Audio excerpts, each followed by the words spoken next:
എടോ കുഞ്ഞച്ച, സഖാവ് ബാലകൃഷ്ണൻ ഉണ്ടാവത്ത്? അല്ല, മിനിസ്റ്റർ ഒരു ചർച്ചയിലാ. ആ മിനിസ്റ്റർ അല്ലടോ, സഖാവ് കരിങ്കൊടി ബാലകൃഷ്ണൻ. ഇപ്പച്ചേ ഒന്ന് തന്നെ ക്ഷമിക്കണം, ഇപ്പൊ അകത്തോട്ട് വിടാൻ ബുദ്ധിമുട്ടാ. ഇപ്പച്ചൻ ദയവ് ചെയ്ത് പോണം. എടോ ലോക്കൽ കമ്മിറ്റി ഓർമ്മ കാണും, താനെന്ന് പാർട്ടി മെസഞ്ചറാ. ആനക്കാട്ടി വീടിന്റെ മച്ചുംപുറത്ത് സഖാവ് ബാലകൃഷ്ണൻ ഒളിവിലിരിക്കുന്ന കാലം അറസ്റ്റ് ചെയ്യാൻ മണം പിടിച്ചു വന്ന സ്റ്റേറ്റ് പോലീസ് IG അടക്കം ഒരു പുല്ലനെ അകത്തോട്ട് വിടാതെ ദേ ഇങ്ങനെ കുറുകെ കൈപിടിച്ച് തടഞ്ഞു നിർത്തിയിട്ടുണ്ട് ഈപ്പച്ചൻ. എന്നാടോ ഇപ്പൊ എന്നെ തടയാൻ തക്ക ശക്തി വന്നോ തന്റെ ഈ കൈക്ക്? ഒക്കെ ഒന്നുകൂടെ ആലോചിച്ചിട്ട് പോരെ ബേബി നമുക്ക്? ഒരുപാട് ആലോചിച്ചാ പിന്നെ തിരിച്ച് കൊച്ചിൻ മലബാർ ബെൽറ്റിലേക്ക് തന്നെ ഞങ്ങളും അങ്ങ് പോരേണ്ടി വരും. എന്നാ നഷ്ടം സഹിച്ചു തരുമോ മക്കളും മരുമോനും? ഛേ, എന്നാലും ഈ പച്ചനെ റേഡിയോ എന്നൊക്കെ പറഞ്ഞാല് സാധിച്ചു കൊടുക്കണോടോ.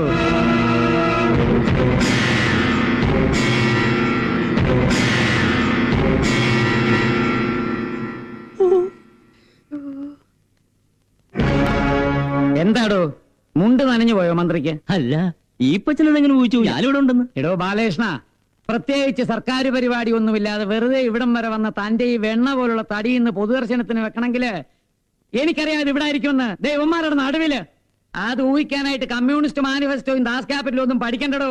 വെറും ഒരു പട്ടശാപ്പുകാരന്റെ കോമൺ സെൻസ് മതി. തന്നെ ആരോട് പുള്ളി ഇപ്പൊ കെട്ടിയെടുത്തത്? നിന്റെ അപ്പൻ, എന്റെ പഴയ ചെത്തുകാരൻ, ചത്തുപോയ ഗോപാലൻ. ബേബി വേണ്ട, ഞാനാണ് പറയുന്നത്. ബേബി വിട്ടേരടോ അവനെ.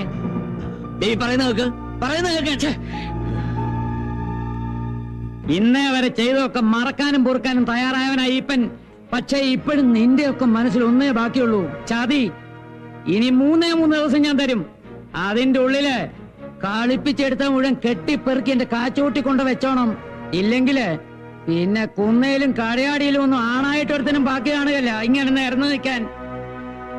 പണ്ടും കണക്ക് തീർത്തിട്ടുണ്ട് ഈപ്പൻ. ദേ ഈ കൈ കൊണ്ട് നിനക്കതറിയാം. ഓട്ടേടോ സഖാവേ, ലാൽ സലാം.